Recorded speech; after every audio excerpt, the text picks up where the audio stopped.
Dr. Weale, thank you very much for joining us. You've just been speaking about the balance of trade. What would you say policymakers can do to ensure balanced growth and a balanced recovery to the recession? Well, I think policymakers need to, and in the round, need to ensure that there aren't excessive debt bubbles, there aren't excessive property bubbles and so on, and the framework that has been developed since the crisis is designed to deliver that. So, if you look at what happened in the period, in the middle of the noughties decade, in the United States in particular, there was this big property bubble.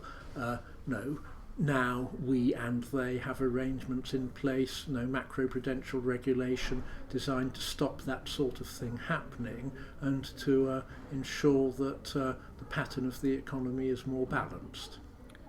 What can we expect from monetary policymakers, especially in the Monetary Policy Committee, in the coming year?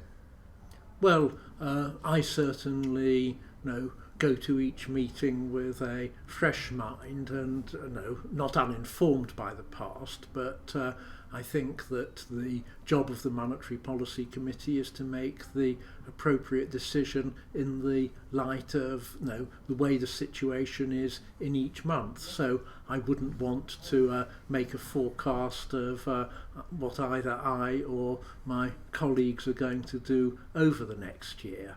But I certainly think that if you look at the forecasts we produce in the inflation report, and those are based on market expectations of future interest rates and asset purchases held where they are, then on that basis, something similar to that at the moment I expect will bring inflation close to its target in 2 to 3 years' time.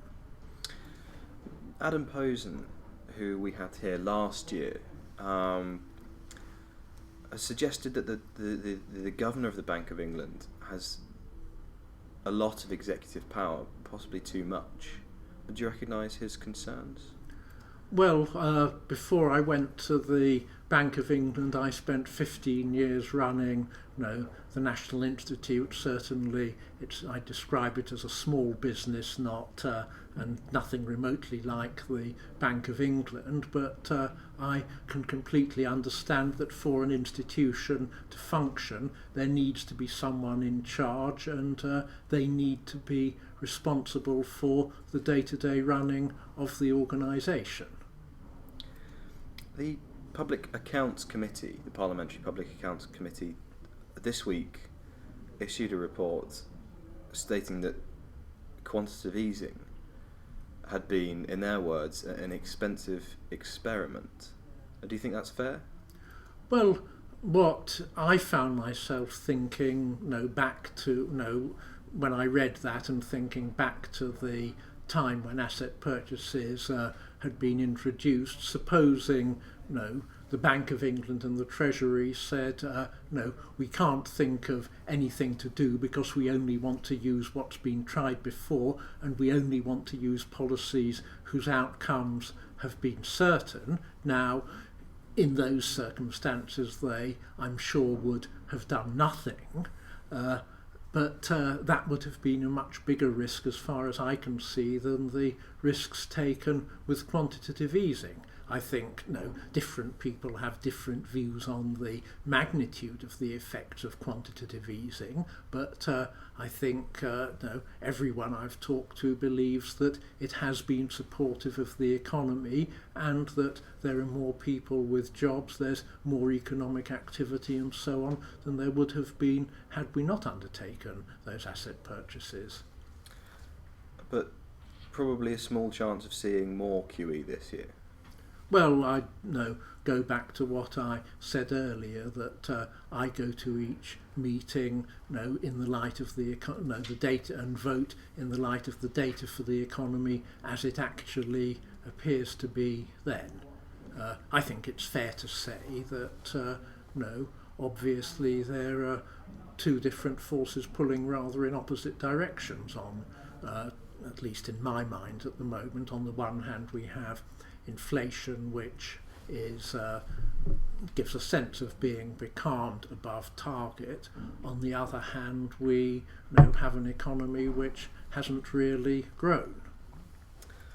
To wrap up then, it's all changed at the bank at the moment with the new governor. Would you say that Mervyn King has been a success or a failure?